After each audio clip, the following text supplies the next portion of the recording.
गरीब ससुराल में एक आलू की सब्जी। रात का समय था, जमीन पर एक चटाई बिछी हुई थी। पूरा परिवार एक साथ बैठा हुआ था। सबके सामने खाने की थालियां रखी हुई थीं, जिनमें बहुत कम कम सब्जी थी। ये क्या बहू, इतनी सी सब्जी बनाई है तूने? इसमें तो एक रोटी भी ढंग से नहीं खा सकते। अरे थोड़ी और सब्जी दे दे बहू। अरे सासू माँ, बर्तन में बस इतनी ही सब्जी बची थी, अब मैं क्या करूँ? सब्जी थोड़ी सी थी, इसीलिए थोड़ी सी सब्जी बनी है। मैंने टोकरी में एक बड़ा आलू देखा था, उसे भी काट कर डाल देती तो कम से कम सबकी थाली में अच्छे से सब्जी तो आ जाती। मम्मी जी, एक आलू से 10 लोगों की सब्जी थोड़ी बनती है। अब सब लोग जो बना है उसे खा लीजिए। नहीं मम्मी, अब मेरे से ये सब खाना नहीं खाया जाता। कभी सब्जी नहीं होती तो कभी रोटी नहीं होती। क्या हम अच्छा खाना कभी नहीं खा सकते? बेटा, हम क्या करें, हमारी मजबूरी है, लेकिन एक ना एक दिन हम जरूर अच्छा खाना खाएंगे। अभी जो है वो खा लो। बच्चों की ये बात सुनकर पूरा परिवार उदास हो जाता है। कुछ समय बीत जाता है। अगले दिन फिर से घर में कुछ नहीं था। बाहू, आज फिर घर में कुछ नहीं है बनाने को, ऐसे कैसे चलेगा? तू ऐसा कर, पास वाले शर्मा जी के घर जा। वो लोग काफी अमीर हैं, उनके यहाँ बहुत सब्जी आती है, उनसे थोड़ी सी सब्जी मांग ला। मम्मी जी, मुझे रोज रोज मांगना अच्छा नहीं लगता, पर ठीक है, मैं जाती हूँ। देवकी शर्मा जी के घर जाती है और उनसे सब्जी लेकर अपने घर आ जाती है। मम्मी जी, शर्मा आंटी ने आज थोड़ी सी भिंडी और 2 टमाटर दे दिए। मैं जल्दी से सबके लिए खाना रेडी करती हूँ। देवकी खाना बनाने लगती है। अगले दिन घर में फिर कुछ नहीं था। देवकी एक पड़ोसी से मदद मांगने जाती है। कुछ देर बाद वो अपने साथ कुछ आलू लेकर आती है, लेकिन वो बहुत दुखी थी। क्या हुआ भाभी, आप रो क्यों रही हैं? शर्मा आंटी ने कुछ कहा क्या? अरे कुछ नहीं अंजलि, वो शर्मा आंटी कह रही थी कि रोज रोज आ जाती हो भिखारियों की तरह, तुम्हारे घर के मर्द कुछ कमाते क्यों नहीं है? बहुत गालियां दी उन्होंने आज। तो आप ये आलू वापस क्यों नहीं फेंक आई उनके मुंह पर? अगर ये आलू वापस कर देती तो आज रात चिंटू मिंटू भूख से रोते। कोई बात नहीं, मैं अपने परिवार और बच्चों के लिए थोड़ा बहुत तो सुन ही सकती हूँ। कुछ समय ऐसे ही बीत जाता है। रात का समय था, सब लोग एक साथ बैठे हुए थे। आज फिर घर में कोई सब्जी नहीं बनी थी।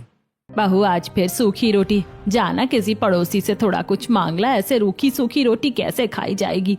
माफ करना मम्मी जी, पर आज मैं कहीं नहीं जाऊंगी। वो लोग हमें इंसान नहीं, कीड़े मकोड़े समझते हैं। सब्जी के साथ जो मुफ्त में वो ताने और गालियां देते हैं ना, वो मुझसे अब और नहीं सुनी जाती। आज हम सब सूखी रोटी से खाएंगे। कल जब दीपक और विकास पैसे लाएंगे तो शान से सब्जी खरीदेंगे। उस दिन पूरा परिवार बस सूखी रोटी ही खाता है। अगले दिन दोपहर को एक बड़े से कबाड़ खाने की दुकान पर दीपक और विकास काम कर रहे थे। लंच का टाइम हो जाता है। विकास और दीपक टिफिन खोलकर देखते हैं, उसमें प्याज और रोटी थी। भैया, कभी कभी लगता है कि हम ऐसे ही प्याज और नमक खा खा कर मर जाएंगे। अरे दीपक भाई, तुम दोनों हमेशा ऐसे कोने में छुप कर क्यों खाते हो? जरा दिखाओ तो भाभी ने आज क्या बनाया है। राजू टिफिन देख लेता है। हमें प्याज और सूखी रोटी। अरे भाई, तुम लोग ये क्या खा रहे हो? हमें देखो, हम भी मजदूर हैं पर रोज अच्छा खाना लाते हैं। राजू की बात सुनकर दीपक और विकास बहुत ज्यादा दुखी हो जाते हैं, लेकिन वो कुछ बोलते नहीं हैं। शाम को एक लड़की आरोही कुछ कबाड़ा बेचने दुकान पर आती है और बेचकर वहां से जाने लगती है। अरे यार, मैंने जल्दबाजी में उन्हें 50 रुपए कम दे दिए। वो क्या सोचेंगी कि गरीब हूं तो बेईमानी कर रहा हूं, मुझे अभी पैसे लौटाने होंगे। विकास जल्दी से दौड़कर आरोही के पास जाता है। सुनिए मैडम, अरे मैडम जी थोड़ा रुकिए। जी क्या हुआ? वो आपका जो कबाड़ था ना, उसका हिसाब थोड़ा ज्यादा था। मैंने जल्दबाजी में आपको पैसे कम दिए थे। ये लीजिए आपके बाकी के पैसे। अरे वाह, आप तो बहुत ईमानदार हैं। सच में आजकल की दुनिया में जहाँ लोग 1-1 रुपए के लिए लड़ते मरते हैं, वहाँ इतना ईमानदार कौन होता है? आरोही ये बोलकर वहां से चली जाती है। अगले दिन शाम को दीपक काम खत्म करके घर चला गया था, लेकिन विकास दुकान के बाहर ही खड़ा था। तभी वहां आरोही आती है, जो कि अपने घर जा रही थी। तभी आरोही के पीछे एक डॉगी पड़ जाता है। आरोही भागकर विकास की दुकान के पास आ जाती है। हट, दूर हट। विकास ये देख लेता और वो उस डॉगी को वहां से भगा देता है। आप तो वही है ना जो कल आई थी मेरी दुकान पर? हाँ, वो मैं अपने घर जा रही थी, पता नहीं डॉगी कहाँ से पीछे पड़ गया। रात भी हो गई है, इसीलिए मुझे अब घर जाने में डर लग रहा है। आज थोड़ा मैं लेट हो गई हूँ। अगर आपको ऐतराज ना हो तो क्या मैं आपको आपके घर छोड़ दूं? ठीक है, अगर आप फ्री हो तो। विकास आरोही को उसके घर पर छोड़ आता है।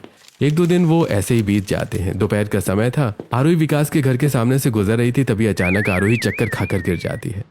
अरे, ये तो वही लड़की है जिसे मैं उस दिन उसके घर छोड़ कर आया था। लगता है इसे चक्कर आ गए, मुझे उसकी मदद करनी होगी। विकास आरोही की मदद करता है और उसे छांव में ले जाकर बैठाता है और उसे पानी पिलाता है। कुछ देर बाद आरोही ठीक हो जाती है। थैंक यू, आपने मेरी मदद की। उस दिन भी आपने मेरी मदद की थी। सच में आप बहुत अच्छे हैं। आरू ये बोलकर वहां से चली जाती है। अगले दिन शाम के समय विकास मंदिर गया हुआ था, तभी वहां उसे आरोही मिल जाती है। दोनों वहीं बैठकर बातें करने लगते हैं। पता है मैं अनाथ हूँ, इस दुनिया में मेरा अपना कोई नहीं है, मैं अकेली ही रहती हूँ और बस किसी तरह अपनी लाइफ में सरवाइव कर रही हूँ। और मेरा परिवार तो बहुत बड़ा है। हमारे घर में पैसे भले ही कम है, लेकिन लोग और ड्रामा फुल हैं। आरोही विकास की बात सुनकर हंसने लगती है। कुछ समय बीत जाता है। विकास और आरोही अब रोज मिलने लगे थे। एक दिन विकास आरोही को अपने घर लेकर आता है। मम्मी, बाबूजी, ये आरोही है, मेरी एकदम बेस्ट फ्रेंड है। आओ बेटा बैठो, बहुत प्यारी बच्ची है। वाह देवर जी, बेस्ट फ्रेंड, अच्छी है आपकी बेस्ट फ्रेंड। आरोही सबसे बात करने लगती है। तभी आरोही देखती है कि देवकी और अंजलि चूल्हे के सामने परेशान बैठी हुई थी। आरोही जल्दी उनके पास जाती है। क्या हुआ, आप दोनों इतने टेंशन में क्यों हैं? अरे क्या बताऊं आरोही, घर में सब्जी नहीं है, बस ये थोड़ा सा बेसन पड़ा है कटोरी में। अब तो ही बता, इतने से बेसन का मैं क्या करूं? इतने से में तो बच्चों का पेट भी नहीं भरेगा। आप टेंशन मत लीजिए, आप ये बेसन मुझे दे दीजिए, मैं इसका कुछ बनाती हूँ। आरोही उस थोड़े से बेसन को गूंथती है, फिर उससे छोटे छोटे गोल आलू के शेप में बना लेती है। उन्हें पानी में उबालती है और फिर उन्हीं से एक अच्छी सब्जी तैयार कर देती है। अरे बाप रे, तूने तो थोड़े से बेसन की बहुत अच्छी सब्जी बना दी। अरे वाह, तेरी ये सहेली तो कितनी अच्छी है विकास, कितनी अच्छी खुशबू आ रही है सब्जी की। कुछ समय बीत जाता है। सब लोग खाना खाने के लिए बैठ जाते हैं। आरोही भी उनके साथ बैठी हुई थी। वाह लड़की, क्या स्वाद है तेरे हाथों में। हमारे घर की देवकी तो बस पानी में नमक उबाल कर दे देती है, उसे कुछ अच्छा बनाना नहीं आता। दादी, आप तो हमेशा ही मेरी बेइज्जती करती हो। सच में ये आरोही तो हमारे घर में खुशियां ले आई है। सबको ये कितनी पसंद है। बस अब मैं घर वालों से बात करूंगा और इसे हमेशा के लिए इस घर की बहू बना लूंगा। आरोही के जाने के बाद विकास सारी बात अपने घर वालों को बता देता है। मम्मी, बाबूजी, मैं आरोही से बहुत प्यार करता हूँ और वो भी मुझे पसंद करती है। मैं उसी से शादी करना चाहता हूँ। बेटा, ये तो बहुत अच्छी बात है। वो लड़की एकदम हीरा है। बिल्कुल, अब वही हमारे घर की बहू बनेगी। तू बस बात कर ले उससे। वो अनाथ है तो क्या हुआ, अब हम उसका परिवार हैं, वो हमारे घर की लक्ष्मी बनकर आएगी। कुछ ही दिनों बाद आरोही और विकास की शादी हो जाती है। दोपहर का समय था, घर में राशन खत्म हो चुका था। देवकी और आरोही उदास बैठी थी, तभी बाहर से आवाज आती है। आलू ले लो, आलू आलू ले लो। आरोही सुन, बस 10 रुपए बचे हैं, जा बाहर ठेले वाले से आलू ले आ। आरोही वो 10 रुपए लेकर ठेले वाले के पास जाती है। वहां मोहल्ले की 2-3 औरतें भी वहां खड़े होकर आलू ले रही थी। भैया 10 रुपए के आलू दे दीजिए। अरे मैडम 10 रुपए, अरे 10 रुपए में तो आजकल बिल्कुल कुछ नहीं आता और तुम आलू मांग रही हो। अरे आलू 40 रुपए किलो हैं, 10 रुपए में बस 2 ही आलू आएंगे। लेने आए तो लो, वरना यहाँ से चले जाओ। अरे 10 रुपए की सब्जी, इससे अच्छा तो भूखे ही सो जाओ। आरोही को बहुत बुरा लगता है, लेकिन वो किसी से कुछ नहीं बोलती और 2 आलू लेकर वहां से चली जाती है। ये क्या है आरोही, सिर्फ 2 आलू? इसमें तो चिंटू मिंटू का भी पेट नहीं भरेगा। बताओ हम क्या करें, मुझे तो कुछ समझ ही नहीं आ रहा है। अरे भाभी, आप टेंशन क्यों लेती है? इन 2 आलूओं से मैं पूरे घर की सब्जी बनाऊंगी। आरोही आलूओं को उबालकर अच्छी तरह मैश करती है। फिर वो किचन में रखे 2 टमाटर और 1 प्याज को एकदम बारीक काटती है और फिर इन सभी को अच्छे से तलने लगती है और फिर उसमें बहुत सारा पानी डाल देती है। कुछ ही देर में बढ़िया मसालेदार आलू की पतली सब्जी तैयार कर देती है। अरे वाह बहू, तूने तो 2 आलूओं से बहुत अच्छी सब्जी तैयार कर ली। सच में इसमें बहुत अच्छा स्वाद आ रहा है। सब लोग खुश होकर आरोही की वो पतले आलू वाली सब्जी खाते हैं। अगले दिन आरोही बाजार जाती है, जहाँ से वो 20 रुपए की सब्जी खरीदती है। भैया इसमें थोड़ा धनिया और 3-4 हरी मिर्च तो डाल दीजिए। अरे मैडम, 20 रुपए की सब्जी में धनिया मिर्ची क्या अपनी जेब से दूं? धनिया 200 रुपए किलो है। देखिए भैया, मैं आपकी रोज की कस्टमर हूँ। अगर आप 2-3 मिर्ची नहीं डालेंगे तो मैं ये सब्जी यहीं छोड़ दूंगी और आगे वाले ठेले वाले से ले लूंगी। वो तो मुझे नींबू भी फ्री में देते हैं। ठेले वाला ये सुनकर चुपचाप थोड़ा सा धनिया और कुछ मिर्ची आरोही को दे देता है। हाँ, आ गया ना लाइन पर। ये सब्जी वाले हमें लूटते हैं तो हम भी अपना हक छोड़ेंगे थोड़ी। अगर किसी दिन सब्जी नहीं हुई तो इसी मुफ्त के धनिया मिर्च की चटनी बनाकर खा लेंगे। रात का समय था। घर में सिर्फ थोड़ी सी दाल बची थी, जिसे देवकी ने बनाया था। पूरी फैमिली खाना खाने बैठी थी। देवकी, ये दाल है या गर्म पानी? अरे इतनी पतली दाल क्यों बनाई? दिन भर मेहनत करते हैं और रात में ऐसा खाना मिलता है। सच में अब तो खाना खाने का मन ही नहीं होता। बेटा राशन खत्म है, जो था बहू ने बना दिया। मुझसे भी नहीं खाया जाएगा ये खाना। इसमें तो ना कोई स्वाद है ना कुछ। मुझे ये बिल्कुल पसंद नहीं। अरे इससे अच्छा तो पानी में नमक डालकर ही दे देती या फिर सूखी रोटी ही दे देती, हम तो वही खा लेते। अरे आप लोग उदास क्यों हो रहे हैं? दाल को 5 मिनट के लिए मुझे दीजिए, मैं अभी इसको ठीक करके लाती हूँ। आरोही दाल का पतीला वापस रसोई में लाती है और दाल के पतीले को चूल्हे पर रख देती है। ये दाल बहुत पतली है, इसे गाढ़ा करना होगा। वो देखती है कि टोकरी में कल का एक बचा हुआ आलू रखा है। वो उस आलू को उबालती है और फिर मैश करके उबलती हुई दाल में डाल देती है। फिर वो अपनी मुफ्त वाली हरी मिर्च से दाल में तड़का लगा देती है। लीजिए, हमारी स्पेशल आलू दाल फ्राई तैयार है।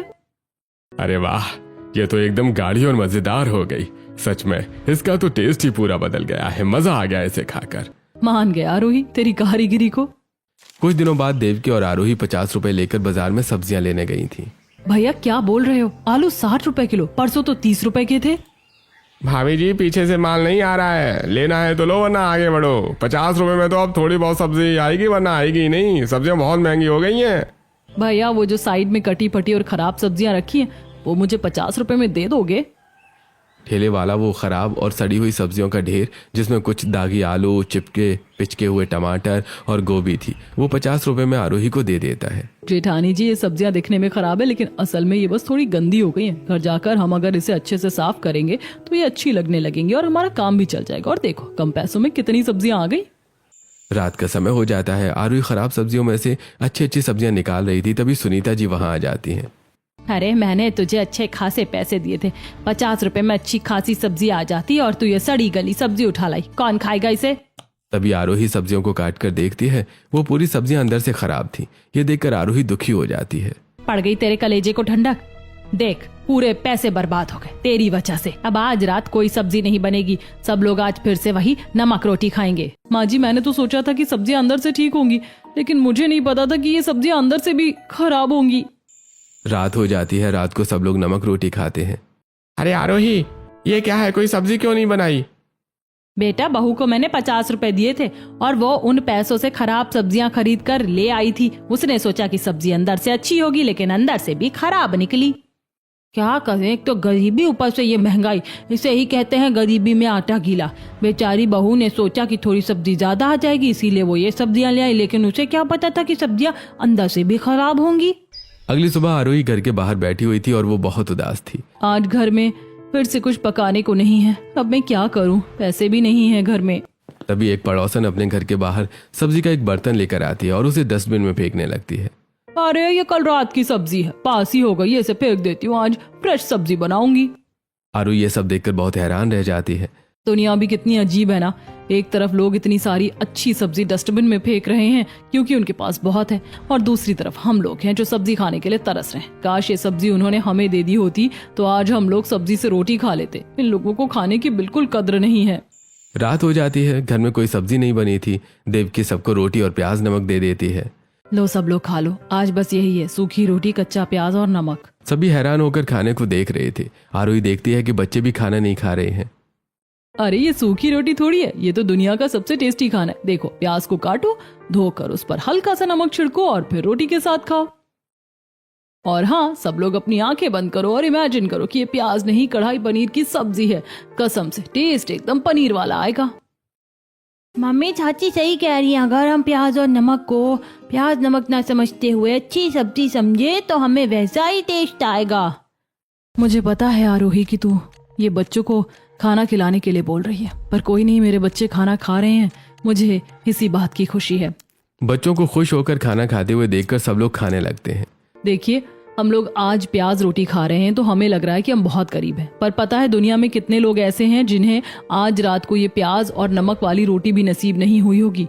वो भूखे सोए होंगे। हमारी गलती क्या है पता है?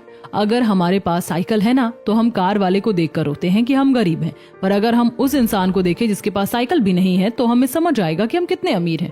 हमारे पास कम खाना है पर एटलीस्ट खाना तो है, इसीलिए रोना नहीं है, खुशी से खाना है। आरोही की ये बात घर वाले अच्छे से समझते हैं। आरोही बेटा, आज मुझे समझ आ रहा है कि तू कितनी समझदार और संस्कारी है। अगली सुबह दीपक और विकास तैयार होकर अपनी कबाड़ की दुकान पर पहुंचते हैं, लेकिन आज दुकान बंद थी। बस वहां एक आदमी खड़ा था। विकास, ये ताला क्यों लगा है? आज तो कोई छुट्टी भी नहीं है। अरे भाई, तुम लोग यहाँ क्या कर रहे हो? दुकान के मालिक का इंतजार कर रहे हो क्या? हाँ, मालिक कहाँ गए? फोन भी बंद आ रहा है। अरे भाई वो तो रात के अंधेरे में ही दुकान खाली करके फुर्र हो गया है। सुना है मार्केट में बहुत लोगों का पैसा खाकर भागा है। मेरा भी 10,000 देना था उसे, वो धोखेबाज रातों रात भाग गया। ये सुनकर दीपक और विकास के होश उड़ जाते हैं। ये क्या हो गया विकास, अब घर कैसे चलेगा? चल शहर में कहीं और काम ढूंढते हैं, अगर कुछ काम नहीं करेंगे तो घर नहीं चल पाएगा। दोपहर से शाम हो जाती है। दीपक और विकास चिलचिलाती धूप में पूरे शहर में काम ढूंढते हैं, लेकिन उन्हें कोई काम नहीं मिलता। दोनों दुखी होकर वापस घर लौट आते हैं। अरे क्या हुआ बच्चों, इतनी जल्दी कैसे आ गई? और तुम दोनों इतने दुखी क्यों हो? बाबूजी, वो मालिक रात में दुकान खाली करके भाग गया। हमारा पैसा भी नहीं दिया था। 2 महीने के पैसे फंसे हैं उस पर, और हमने शहर जाकर काम भी ढूंढा लेकिन कोई काम नहीं मिला। अरे भगवान, अब क्या होगा? अब तो हमारे पास काम भी नहीं बचा, अब हम क्या करेंगे? ये भगवान, कैसा इम्तिहान ले रहे हो आप? कैसे जिएंगे हम इस गरीबी में? भाभी पता नहीं है आगे क्या होगा। रात का समय हो जाता है। घर में कुछ नहीं था। आरोही बस जो टमाटर लाई थी वही पड़े थे। आरोही उन टमाटरों को पीसकर चटनी तैयार करती है। रोटियां कम है, मैं अपने हिस्से की रोटी भी विकास जी को दे देती हूँ। बस भूखे नहीं रहना चाहिए। मैं तो पानी पीकर भी सो जाऊंगी। बस मेरा पूरा परिवार भूखा नहीं सोना चाहिए। आरोही सभी को खाना सर्व करती है। वो अपने हिस्से की रोटी विकास को दे देती है। आरोही, तुम्हारी रोटी कहाँ है? तुम क्या खाओगी? अरे, मैंने किचन में ही खा ली थी। मुझे आज वैसे भी भूख नहीं थी, आप खा लीजिए। वाह आरोही, तूने तो 10 रुपए के टमाटरों से भी बहुत अच्छी चटनी तैयार कर ली। सच में बहुत अच्छा टेस्ट आ रहा है इसका। पूरा परिवार खाना खाकर सो जाता है। आरोही किचन में जाकर पानी पीती है और सो जाती है। चाहे कुछ भी हो जाए, लेकिन मैं अपने परिवार को कभी भूखा नहीं सोने दूंगी। अगर मुझे भूखा सोना पड़े तो ठीक है, लेकिन मेरा परिवार कभी भूखा नहीं सोना चाहिए। अगले दिन विकास और दीपक काम ढूंढने चले गए थे। घर में रोटियां तो बनी थी पर सब्जी बिल्कुल नहीं थी। अरे देवकी, रोटियां तो बन गई हैं, पर रूखी रोटी कैसे गले से नीचे उतरेगी? ऐसा कर, पास वाले घर में जा और पड़ोसन से थोड़ी सब्जी मांग ला। सासू माँ, मैं उन पड़ोसियों के ताने और गालियां सुनने बिल्कुल नहीं जाऊंगी। पिछली बार बहुत बेइज्जती हुई थी। रूखी रोटी खा लेंगे पर मैं वहां नहीं जाऊंगी। तो क्या आप बिना सब्जी के रोटी खाएंगे? देख, हम तो खा लेंगे, पर ये बच्चे कैसे खाएंगे? अरे हमारे लिए नहीं, बस अपने बच्चों के लिए ही थोड़ी सी सब्जी ले आ। देवकी नहीं जाती है। आरोही जल्दी से एक पड़ोसन के पास पहुंचती है। आंटी जी, घर में सब्जी नहीं है। अगर आपके पास 1-2 आलू पड़े हो तो दे दीजिए, हम उसी से कुछ बना लेंगे। लो जी, आ गई महारानी भीख मांगने। तुम लोगों ने तो मोहल्ले को धर्मशाला समझ रखा है। ये लो 2 आलू, और अब इस दरवाजे पर दोबारा मत आना। सीमा आलू देकर दरवाजा बंद कर देती है। आरोही घर आती है। जब वो आलू काटती है तो देखती है कि आलू अंदर से खराब है। अरे सत्यानाश, ये आलू तो पूरे सड़े हुए हैं। कोई बात नहीं भाभी, जो हिस्सा थोड़ा सा भी सही है मैं उसे छाट कर निकाल लेती हूँ। इतने से ही गुजारा हो जाएगा। आरोही किसी तरह उन सड़े आलूओं का सही हिस्सा निकाल कर थोड़ी सी सब्जी बनाती है और पूरी फैमिली को खिलाती है। अगले दिन घर में कुछ नहीं था, ना आटा ना सब्जी। आरोही फिर से एक पड़ोसन से मदद मांगने जाती है। आंटी, घर में बच्चे भूखे हैं, थोड़ा सा आटा दे दीजिए और थोड़ी सी सब्जी भी दे दीजिए। शर्म नहीं आती तुम लोगों को, जो रोज रोज भीख मांगने आ जाते हो? नहीं हमारे पास कुछ, जाओ यहाँ से। आंटी, मेरे पति काम ही ढूंढ रहे पर कहीं काम मिल नहीं रहा है। अगर आपके पास कोई काम हो तो बता दीजिए, मेरे पति वो काम कर लेंगे। और आंटी प्लीज, बस आज के लिए मदद कर दीजिए। मेरे यहाँ कोई लंगर नहीं चल रहा, चलो भागो यहाँ से। आरोही दुखी होकर घर वापस लौट आती है। माँ जी, आज किसी भी पड़ोसी ने हमारी मदद नहीं की। अब आप ही बताइए मैं क्या करूँ? पहले तो पड़ोसी भी हमारी मदद कर देते थे, लेकिन अब तो वो भी हमारी मदद नहीं कर रहे। अब क्या होगा? सुनीता जी बहुत दुखी हो जाती हैं। तभी उन्हें कुछ याद आता है। अरे याद आया, यहीं पास में मेरी एक रिश्तेदार रहती है। थोड़ी घमंडी है, लेकिन शायद वो मेरी मदद कर सकती है। सुनीता जी अपने रिश्तेदार के यहाँ जाती हैं। अरे सुनीता, क्या हालत बना ली है अपनी? देखो खुद को कैसे भिखारी की तरह घूम रही हो। सुमन, बस थोड़ी सी मदद कर दे, मेरा परिवार बहुत भूखा है। अगर तुम मदद कर दोगी तो मैं तेरा एहसान कभी नहीं भूलूंगी। मदद तो मैं भिखारियों की भी करती हूँ। ये ले, सब्जियां फेंकने ही वाली थी, अब तू ले जा। सुमन सुनीता को कुछ सब्जियां देती है। सुनीता जी वो सब्जियां लेकर अपने घर आ जाती हैं। मम्मी जी, ये रिश्तेदार ने सब्जी दी है, ये कचरा। इन सब्जियों में से बहुत बेकार बदबू आ रही है। सभी सब्जियां सड़ी हुई हैं। ए भगवान, अब क्या मेरे बच्चों को कचरा खाना पड़ेगा? आरोही भी अपने रिश्तेदारों से मदद मांगने जाती है, लेकिन उसकी भी कोई मदद नहीं करता। बुरे वक्त में अपने भी मदद नहीं करते, ये बात तो साफ हो गई। अब मैं क्या करूं? कहाँ जाऊं? कहाँ से सब्जी लाऊं? हाँ, ऐसा करती हूँ, सब्जी मंडी जाती हूँ, वहां जरूर कुछ सब्जी मिल जाएगी। फिर आरोही सब्जी मंडी जाती है, जहां वो नीचे पड़ी हुई सब्जियां उठाने लगती है। ये सब्जियां बेकार नहीं है, बस थोड़ी गली हुई हैं। मैं घर जाकर इनको साफ कर दूंगी, फिर ये खाने लायक हो जाएंगी। अरे ओ मैडम, ये सब्जियां इंसान नहीं खाते, ये सड़ी हुई सब्जियां तो जानवर खाते हैं। भैया, आपको हंसना है तो हंस लीजिए, लेकिन एक बात याद रखिएगा, समय सबका आता है। आज आपका अच्छा समय है तो आप मेरा मजाक उड़ा रहे हैं, लेकिन हो सकता है कि जैसा हमारा समय है वैसा समय किसी दिन आपका भी आ जाए, फिर आपको पता चलेगा। आरोही वो नीचे पड़ी हुई सब्जियों को उठाकर अपने घर ले आती है। घर आकर वो उन सब्जियों को बहुत अच्छे से साफ करती है और अच्छी सब्जी तैयार करती है। आरोही, यहाँ पास में मेरी एक पुरानी सहेली रहती थी, आज मैं उससे ही आटा मांग लाई। भाभी, मंडी में जो सब्जियां फेंकी हुई थी मैं उन्हें उठाकर ले आई थी। मैंने उन सब्जियों को घर आकर बहुत अच्छे से साफ किया और फिर सब्जी बना ली। और चलो अब साथ मिलकर रोटी बना लेते हैं। हाँ, जल्दी चलकर खाना तैयार करते हैं, टाइम बहुत हो गया है। देविका और आरोही सबके लिए खाना तैयार करती हैं। अगले दिन घर में फिर से कुछ नहीं था, इसलिए आरोही खुद बाजार में काम ढूंढने के लिए चली जाती है। भैया, क्या मुझे यहाँ कोई काम मिल जाएगा? मैं बर्तन धो लूंगी, झाड़ू पोछा कर लूंगी, बस मुझे थोड़े से पैसे या खाने को कुछ दे देना। अरे मैडम, ये बड़ा होटल, यहाँ बड़े बड़े पतीले और भारी बर्तन धोने पड़ते हैं। तुम जैसी नाजुक लड़कियों के बस की बात नहीं है ये सब। जाओ यहाँ से, यहाँ तुम्हारे लिए कोई काम नहीं है। आरोही बहुत जगह काम ढूंढती है, लेकिन उसे कोई काम नहीं मिलता। हे भगवान, ये कैसा इम्तिहान है, अगर कोई काम नहीं देगा तो मैं अपने परिवार को क्या खिलाऊंगी। आरोही बहुत ज्यादा दुखी हो जाती है। तभी वो एक चबूतरे पर जाकर बैठ जाती है, जहां पर एक सब्जी वाला बैठकर रो रहा था। क्या हुआ काका, आप क्यों रो रहे हैं? कोई परेशानी है क्या? अरे क्या बताऊं बेटी, मेरे जवान बेटे का एक्सीडेंट हो गया, वो अस्पताल में भर्ती है। मुझे उसके यहाँ इलाज के लिए पैसों की जरूरत है। मेरी बूढ़ी पत्नी वहाँ अकेली है, मुझे उसके पास जाना है, लेकिन अगर मैं ये सब्जियां नहीं बेचूंगा तो पैसे कहाँ से लाऊंगा? मुझे कुछ समझ में नहीं आ रहा मैं क्या करूं। अगर वहां नहीं गया तो मेरी पत्नी अकेले परेशान होगी, और सब्जी नहीं बेची तो इलाज के पैसे कैसे इकट्ठे करूंगा? काका, आप एक काम कीजिए, आप अस्पताल जाइए, आपकी ये सारी सब्जी मैं बेच दूंगी। तू बेचेगी? हाँ, बस क्या आप पूरी सब्जी बिकने के बाद मुझे थोड़े से पैसे दे देंगे? हाँ बेटी, मैं तुझे जरूर पैसे दूंगा, बस तू इसे बेच दे, भगवान तेरा भला करे। सब्जी वाला रामू वहां से जल्दी से चला जाता है। कुछ घंटे बीत जाते हैं। आरोही ने पूरी सब्जी बेच दी, बस ठेले पर एक बड़ा आलू ही बचा था। शाम हो गई थी, रामू के आने के इंतजार कर रही थी, तभी रामू भी वहां आ जाता है। ये लीजिए काका, सारी सब्जी बिक गई, बस ये एक आलू बचा है। बेटी, डॉक्टर ने और पैसे जमा करने को कहा है। ये सारे पैसे मुझे अभी अस्पताल में देने होंगे, और इसके अलावा मेरे पास और पैसे नहीं है, तो मैं बेटी तुझे पैसे नहीं दे पाऊंगा। अरे नहीं काका, मैं समझ सकती हूँ, बेटे की जान से बढ़कर कुछ नहीं है, आप मुझे पैसे नहीं दीजिए। तू ऐसा कर बेटी, ये जो एक आलू बचा है ना, तू इसे रख ले, और कुछ खराब टमाटर भी ठेले के नीचे रखे हुए, वो भी तू ले जा। आरोही वो बड़ा आलू और कुछ टमाटर लेकर घर आ जाती है। अरे आरोही, आलू से पेट थोड़ी भरेगा, घर में आटा भी नहीं है, आटे का भी तो कुछ करना पड़ेगा। भाभी, हार नहीं माननी है। अंजलि, तू मेरे साथ चल। आरोही और अंजलि रात को ही पास की एक आटा चक्की पर जाती हैं। भैया, बहुत मजबूरी है, मैं थोड़ा सा आटा दे दीजिए। मुफ्त में कुछ नहीं मिलता है यहाँ पे। भैया ऐसा कीजिए ना, अभी दे दीजिए, जब पैसे आएंगे तो मैं आपको पैसे दे दूंगी। नहीं नहीं, मैं उधार नहीं करता, लेकिन हाँ, अगर तुम मेरा काम करोगे तो बदले में तुम्हें आटा दे सकता हूँ।